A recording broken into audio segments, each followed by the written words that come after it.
विश्राम दिवस से कथा आगे बढ़ रही है। दक्ष सुतन उपदेश जाए, तिन फिरी भवन न देखाई। जो जो सृष्टि के विस्तार हेतु दक्ष ने 10,000 पुत्रों को पैदा किया था, नारद ने उपदेश दे करके उन्हें तपस्या के लिए भेज दिया।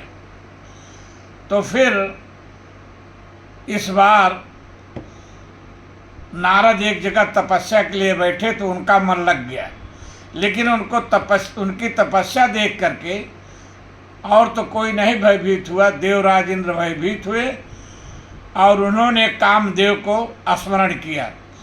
सुमिरत हरिह श्राप गति बाधे, सहज विमल मन लागी समाधे।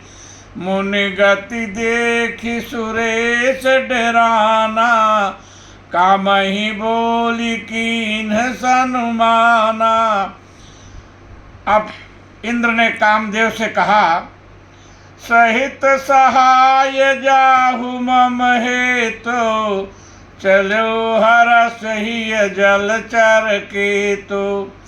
सुना शेर मन मोह असित्रासा, चाहत देव ऋषि मम पुरवासा।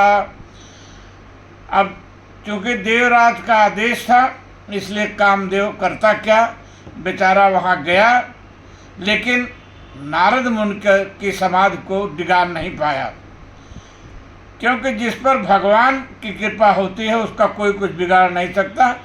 जहाँ राम तह काम नहीं, जहाँ काम नहीं राम, तुलसी कबहु न रह सके, रवि रजनी एक ठाम। अपनी पूरी काम कलाओं का प्रयोग करके भी जब कामदेव देवर्ष की समाधि भंग न कर सका, तब काम कला कछु मुनि न व्यापी, निज भय डर्यो मनोभव पापी। सेम की चाप सकई कौतासी, बड़ रखवार रमा पति जासु। सेम की चाप सकई कौतासु, बड़ रखवार रमापति जासु। सहित सहाय सभेत अति, मान हारि मन मैन। गहस जाई मुनि चरण तब, कहि सुठियारत बैन। कामदेव डर गया, घबराया कि मैं नारद जी का तपस्या भंग करने आया था, कर नहीं पाया तो नारद जी हमें श्राप न दें।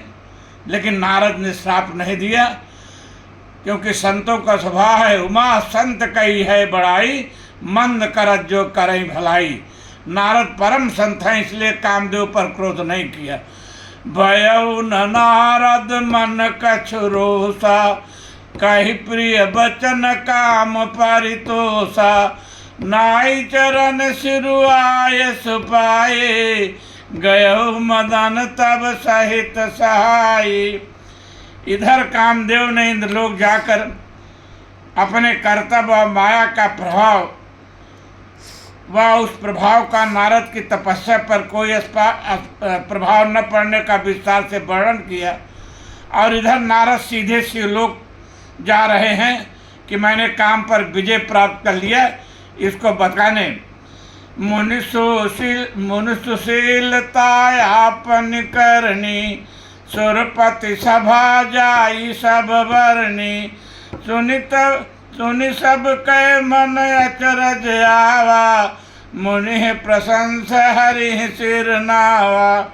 तब नारद गवने शिव पाही, जिता कामय हमिति मन माही।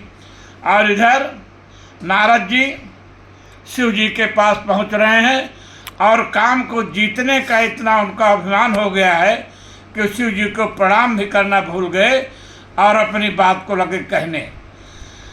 मार चरित शंकर ही सुनाए, अति प्रिय जानी महेश सिखाए। नारद द्वारा कही गई बात को भगवान शिव धैर्यपूर्वक सुने, लेकिन उनसे ये कहा कि इसको तो आप मुझे सुना रहे हैं, लेकिन कभी भूल से भी इसकी चर्चा भगवान विष्णु के सामने मत करिएगा, ये मेरा आपसे अनुरोध है। बार बार बिनवौ मुनि तो ही जिम यह कथा सुनायहु मोहि, तिम जनि हरि सुनावहु कबहु, चलो प्रसंग दुरायो तबहि।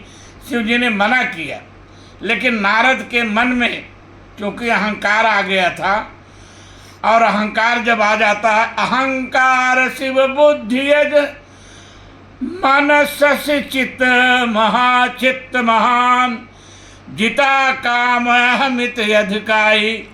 और उनको काम को जीतने की खुशी थी, इसलिए उसको बार बार हर जगह बताना चाह रहे थे। एक दिन शंकर भगवान विष्णु के पास गए और भगवान विष्णु को भी ये कथा सुनाने का प्रयास किया। शंभुदीन उपदेश हित नहीं नारद ही सुहान, भरद्वाज कौतुक सुनो हरेक्षा बलवान, राम के न चाहि सोई होई, करे अन्यथा यस नहीं कोई। शंभु वचन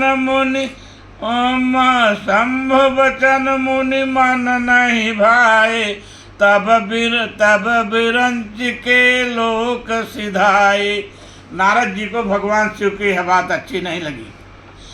एक बार कल तरबर बीना, गावत हरि गुण गान प्रवीणा, छेर सिंधु गवने मुनिनाथा, जहाँ बसे श्रीनिवास श्रुति माथा, जहाँ बस श्रीनिवास श्रुति माथा। हरसि मिले उठि रमा निकेता, बैठे आसन ऋषि समेता, बोले बिहस चराचर राया, बहुते दिनन के निमुनि दाया। काम चरित नारद सब भाषे, यद्यपि प्रथम बरज शिव राखे, अति प्रचंड रघुपति कै माया, जहि न मोह अस को जग जाया। भगवान शिव ने मना किया था, लेकिन अहंकार दुखद डमरुआ अहंकार के अधीन होकर के मुनि ने भगवान विष्णु से भी कहा।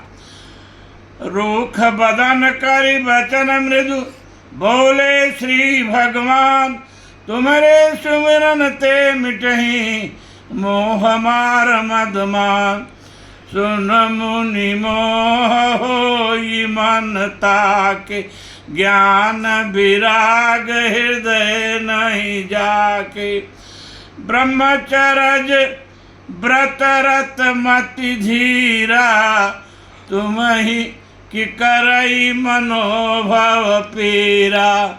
नारद कहो सहित अभिमाना, कृपा तुम्हारी सकल भगवाना। करुणा निध मन देख विचारी, उरु अंकुरो गर्भ तारु भारी। वेग सुमय डारी हूँ उखारी, पन हमार सेवक हितकारी। मुनि कर हित मम कौतुक होई, अवश्य उपाय करब मैं सोई। सबके उर अंतर बसहि जानहि भाव कुभाव। ये भगवान राम की माया हो, सबके हृदय की बात जानते हैं। तब नारद हरिपद सिर नाई, चले हृदय अहमित अधिकाई। श्रीपति निज माया तब प्रेरी, सुनहु कठिन करनी तेहि केरी।